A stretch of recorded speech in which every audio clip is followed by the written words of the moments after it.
So we are live now and recording.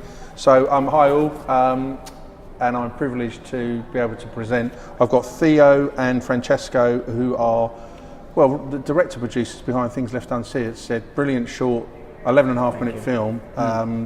Congratulations, welcome to a festival in London. Thank you. Thanks very much. So this side is Theo, Francesco. Who would like to tell me, give us a synopsis?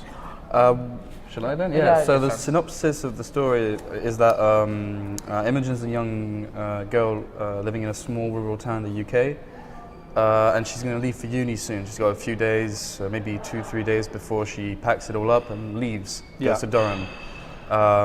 And she's just facing the fact that she has to say goodbye to her best friend, say goodbye to her dad, that she's, got a lot of unsaid things with, and she has to say goodbye to her mother, which she hasn't seen for quite some time. Yeah. So it's all about that sense of the need of closure that you want to, get to when you're just about to leave for university.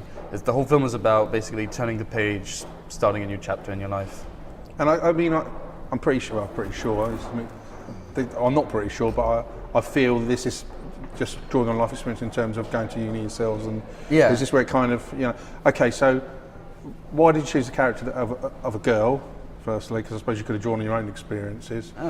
And when particularly did you find her? It's Imogen, isn't it? Yeah. Harriet Rees plays Imogen, I should say, sorry. Right, yeah, I mean, because it's a very kind of funny story how we come with Theo came with the main character to be a girl, because it's something regarding... Yeah. Oh, yeah. Well, was that always that from the outset? Sorry, I interrupted you. Was that always the idea? Well, here's the thing. Well, there's two things. Number one, I think I imagined it as a girl, but it's also because before I wrote it, one of our main teachers, Sophie Jackson, had told us that there was a problem in the industry, in the film world as a whole, that there isn't enough equity in female protagonists. So when I was brainstorming to find an idea for this final project, I thought, what if I just think of it as, female protagonist, so, and then kind of attached that female character to my experiences, or vice versa. Yeah. And so it's just because our teacher told us, there's not enough female protagonists out there, like main characters. So, we thought, let's experiment with that. And also, it was interesting for us as as blokes to think about a female character, because most of the time we just like to stay in the comfort zone of having the main character being a bloke and the love interest, secondary character being a woman. So I liked directing a girl because it was interesting to transpose that sensitivity to, And where did you find her? Was it just a casting call? How did it happen? Yeah, we did a casting call back in, it started in November. A small casting call, like say it was paid role for the three characters we started, but we got obviously more attention with the main part that it was for Imogen.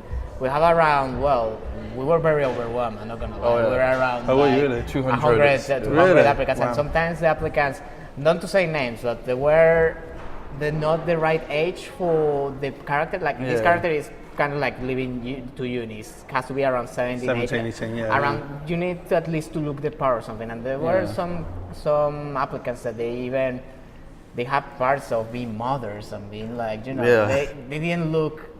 You will put it in a film. They didn't look young enough. They look young enough, and it's basically. It's a shame because it's kind of like, okay, they apply with these long letters, with lots of cover letters, but it's like sometimes the characters that we're looking for, we need to be looking. So it was a long process, but we shortlisted to around 4 or 5. We had many applicants, including one that it was not to mention names perhaps, but it was involving in a solo film, in the Han Solo, like a small character. But when she got to be in the interview with us back in January when we were doing the casting, she was pretty good. We basically, me and Theo talk about her like she was getting... she had experience, she had a good buzz. It could have been a good promotion for the film, and she adapted very well to the direction. She didn't get it very right at the beginning with what Theo wanted as a character, but she adapted quite quickly, so she got that model. But then when Harriet came, because we had the interview with her next Sunday, we were thinking, oh, Eleanor was very good. Yeah, like but we fell in love with Harriet. But then it's just like Harriet. It's amazing how that happens, actually. It's because the moment she arrived, Theo and I, we were just looking at each other, and it's like she didn't say much, but whatever she was doing with her eyes or with her facial expressions that was a character. That was less was more. She didn't, because the thing about that. The woman from Solo is that she was a bit older, so she didn't exactly look the part of a young girl. And Harriet looked perfectly young enough. Yeah, she looked 17, 18. Yeah, she looked 17, 18, but she was our age. She's 22, 23, so she was. She also had the maturity to understand all those aspects of the new departure, and she's this sort of very, very calm, very. I wouldn't say introvert, but. I'd definitely say very. She's a person who weighs her words a lot. She's not the kind of person like I unfortunately am, which is to interject in a conversation like, "Whoa, I got this to say." Harriet's very calm. She waits for someone to ask her opinion, and so she had that sort of persona that really fitted Imogen. Yeah. And also we were thinking in relation to the other actors. We already cast the actor for Josh. That he was for Tom. For Tom, Josh was the name. I'm sorry. For Tom and for. So which one was Tom the boyfriend? Yeah. Tom the boyfriend, and then Ian the father. We already cast them, and we were very straightforward. We liked the characters, and we were just thinking, but they're not as professional as Eleanor, that it was the actress from the Solo film, might have. So probably there we were thinking. So we are dropping names. Yeah. Yeah, we're dropping names. Sorry. Sorry for that, but we had this. Kind of thinking what could work better for the relationship between the actors and something. So it's always of interest to me. But I mean, this subject matter is really interesting because I didn't go to uni, but I can imagine the stress of obviously leaving home and flying the nest. But the part that I particularly liked is how you retain a relationship if you have a boyfriend or girlfriend. You're leaving, you might be going 50, 100, 300, wherever it is in the country. Yeah, and that must be. Particularly, well, for both parties, but the person that's been left behind, it's probably, you shouldn't say left behind, but being left behind. Because the first thing they're going to wonder is they're going into an environment when, let's be fair about it, it's going to be shitloads of attractive people, and because that's always the thing you're thinking about, I guess they're thinking about. Or maybe not the first thing, but that is a fact, isn't it? Yeah. And then, and suddenly that 17 or 18-year-old very quickly is already at adulthood, but then it's going to accelerate, isn't it? Things are going to change. And that, for me, was the most interesting part. Not necessarily the relationship. I mean, they're all great, the father and mother, but that kind of fleeing the nest and really going into a whole new world, and how you dealt with that. I was intrigued because it is only 11 or 11 and a half minutes. I'm guessing, was that the idea from the outset, or were you going to go longer but then cut back? How did that come about? Well, the only thing because that's quite short, isn't it? I know it's a short film. Well, here's the thing: we wrote it as a 10-minute, 11-minute film, but large parts of it were cut. Don't know if we should go too much into details, but the thing is, we initially had the film to be a lot more slower paced because that's what we thought fitted the film. But actually, the more we had lecturers and friends and our editor Andrea, try to cut things short, make a bit more dynamic, a bit more, a bit more dynamic really. We realized that you don't need to hold on to a shot for 40 seconds to make it arty, because that's what we were kind of locking ourselves into. It was like we want a slow-paced film when really, when the story is told right, you don't need to pull on the rubber band that long. But the film initially was a good 14 minutes in the first cuts, because to us it felt unnatural to shorten the way it's shortened now, even though now it feels really fluid, And did you edit this yourselves? Ourselves, we had our editor. I mean, did the two of you edit? It's what I'm trying to say. Because often you get directors, producers that we've come across that do edit the film themselves. But the thing is, there is an interesting reason I asked this, and often when I've asked filmmakers if they've edited themselves, and if they say yes, then I say, are you okay with that? Because effectively you're taking something you create, then you're being asked to cut your own film, and there's things that an editor will cut out you won't necessarily do.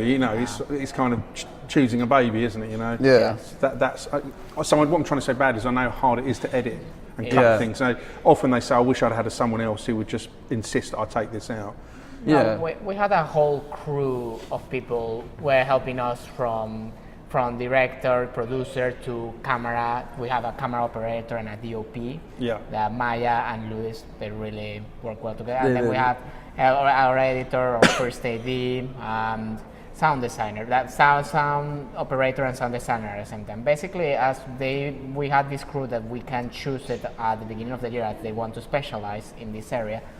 Basically, as the craft with the editor, as you mentioned, is something that is mainly, it's difficult to kill babies when it comes to filmmaking. In this case, we were just thinking, as we did the strategy that our lecturers suggested, that they have director and editor work more in the craft of the story, and producer, me, be away of the whole post-production process for a while until I see the rough cut or the fine cut, so I can have the fresh eyes of what is the film about. And that pretty much worked, because it's kind of like you have this way of working with when you see the film over and over, and then you have the fresh eyes of the audience, in this case the one that the producer that saw the script and what is the premise and everything.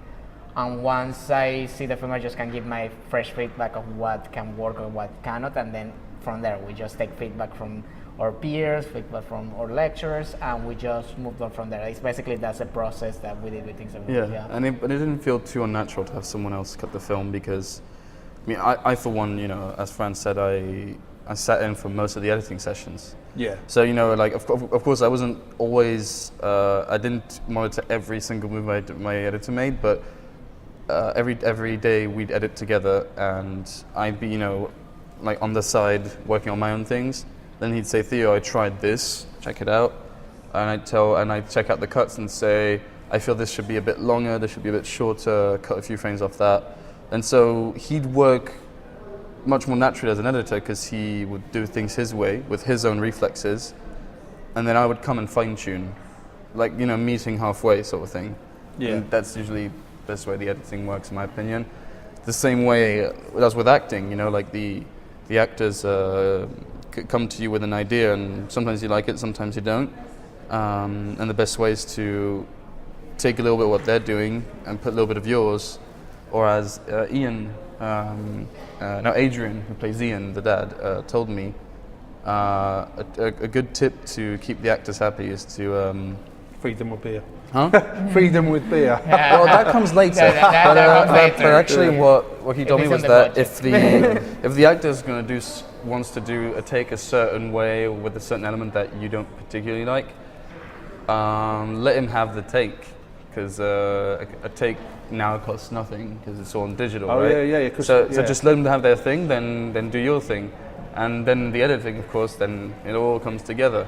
But I'm not really a big fan of the sort of like millimetric staging that the Coen brothers do, for instance, even though, of course, they are much greater directors than any of us ever will be. So their millimetric sort of, to the script, to the tilt, to the diction is special and it's specific, but I, for one, don't like the idea of not changing on the day. Like, I like the excitement of some shot not working and suddenly having to come up with a new way of showing something. The actor saying, "Oh, I don't feel good in this position, let's try another," and then you realize, "Oh wow, now the scene is a lot more grandiose." I just really like this process in editing and acting, and in cinematography as well. It's something you just said is really quite profound, because I remember interviewing a film director last year. I think he was American, but he shot this short film in Spanish. Right. It was a film in Spain. It was a Spanish crew. It was a male and female. It's kind of a love story, but without going too much detail, he has to prostitute himself to men to have money. Yeah, but it's a really powerful and intriguing film. But I asked him about the question about working with actors, and I said, what do you do when you've got someone that's difficult on set? And he's quite a famous director. He's worked with some big names. He's going through, and he said, the thing is, Steve, what you never do is say to an actor or an actress they're shit. Like, if they do a turn, you just this is rubbish. It's the worst thing you can do. He said, basically, it's shit, but then just say to them, yeah, okay, cheers for that, but then he said, so don't ever, it's never a negative, so you always say to them, that's great, but have you ever thought about doing it this way? So but it's kind of like what you're saying, so you're letting them get away with what they think is the right shot, but actually you're adjusting it to fit, and that sort of stuck in my head. So if we go right back to the beginning, I know you said, I think I asked you by saying, is this kind of partly based on your experience when you're preparing to go into uni, but when did the idea actually come to fruition of, you're going to make a film, what's it going to be about? And did someone say, well, hang on a minute, or how did it all come to be? Well, it came from, two things. Number one, I wrote maybe 3 years ago, I wrote this tiny little dialogue in a notebook, which was a dialogue between two friends, a guy and another guy, and they were, and it was basically, I had a phase where I discovered the TV show Skins, and I'd never watched it before. I'd never watched it before, and suddenly, I was one of those late bloomers, and I was in first year of uni, and my friend Alessandro Piccato made me. Well, he didn't make me. He helped me binge watch it. So I binge watched all first 4 seasons. And blimey, that's going back in the day because it's been around a while now. It's been around a while, but I was one of those really pretentious kids who thought if everyone's watching it, I'm not. Oh right, so you do the reverse, yeah. And also, I just didn't. I just saw it as pressure to watch it. But anyway, I eventually watched it, and it was a big blow back to the 2006, 2007 atmosphere of things, of the cool grungy kids. And we watched it in our uni rooms with Alessandro, and I just fell in love with the universe, and suddenly, the whole vibe around the UK, small town countryside, and youth just looked so, it was romanticized, and so I thought I want to tell stories with that, because I've always liked films like what Ken Loach was doing, but I love what the youth can do. And towards the end of my second year in university, I was just walking around, jogging or cycling around Cambridge where we lived, and Cambridge in the summer is really peculiar because it's got a lot of very quiet streets, but you'll always see at some point. I've been to Cambridge, it's beautiful.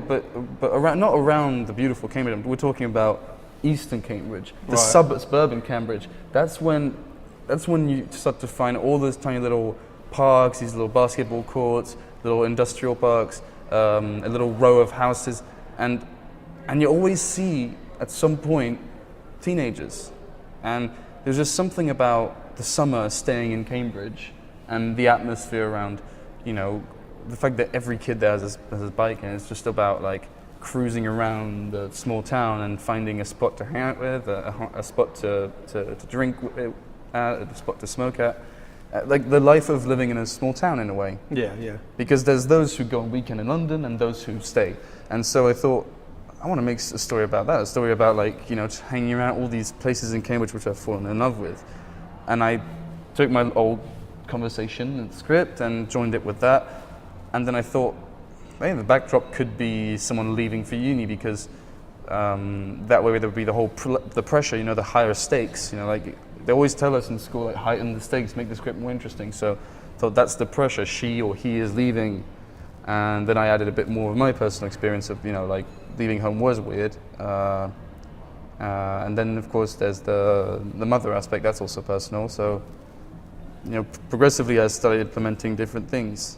And the structure was also part of the second draft. Right, okay. So it was a film that I really wanted to have completely perfected in the writing. But there's always stuff that improved and changed in the editing, which I love. There were various things in the script that when he showed me the first draft back 1 year ago even, I was saying, this is really great, this is amazing. But then we had things like, for example, the scene at the small market, for example. You know that I don't know if you saw the film. I've seen the film, but I must admit it was a couple of months ago. Yeah, probably. But then I refreshed myself with a little bit this morning. But it's the same where Imogen and Tom, they're about to, they already had it with the friends. They already got, and it's basically they just come to a point that they do something. I cannot spoil it, perhaps. They just do that. Yeah.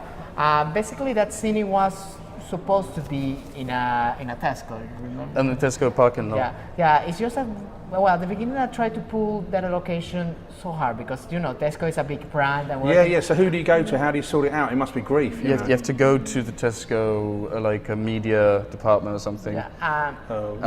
This sounds like hassle. It's such a hassle. It basically was a bit because we sent several emails with different, us different, trying to get a location. They send us the same response, exactly the same response that it was, but that was a different story. Later we realized that it was much better, and even the actors, Harriet, will agree with us. Like, that's what the film needed. Like, being in a small market is more town-like. It's more like relatable to what the story is about. And hanging around the offie late night. And watching the film, which we've all done. Watching the film yesterday, like watching it again, it makes me realize, probably that wouldn't have worked.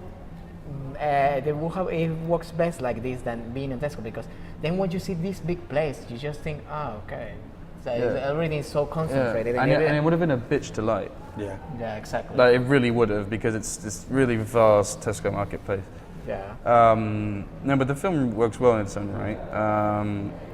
And it's got a sensibility that quite a few people have been able to pick up on, which made me really happy. Because, I'm sure Francesco shares this opinion with me, but I like making movies because I like seeing people moved by them. Whether that's sadness, happiness, or disgust, I really like seeing people get a reaction. No, it's brilliant. And things I've done did make a few people cry, which, not that I enjoy making people cry, but it's like, yes, it worked. I mean, I got the feels right. It means that, like, we just put ourselves in those situations. As you said, it's a university. It's as someone living for university can be developed as someone living for something new, a new step. Yeah, it's universal. To another country, to another job, to a new life, to, I don't know, leaving their lives behind and just starting from the scratch, kind of. And it's kind of like, which you attach to those things that you feel like you have a bit of regret of sharing, but you learn to attach from that and move forward. That's the whole meaning of the film. It's about moving forward, not leaving things behind like completely, just grabbing the good parts of those experiences and just taking it with you in your good moments, in your bad moments, just keeping in mind that they were there for you. That nostalgia, in a nostalgic way, very good nostalgic way. No, it's great. Guys, that's it. Cheers. That's fantastic. Oh, cool. Love the film. Like I said before, 25 minutes goes by, and great film. Cool. Really, thank you very much. Thank you so much. Thank you. Thank you. Yeah, very good initiative. Can we take a photo of that? You guys cannot see what they did, but it's really great. Keith Robinson, we call it. You want to, take a picture, share it on social media. No, we're gonna take a picture with him. That's like. This is absolutely. We're gonna put the copyright of Dan and Steven. The patent.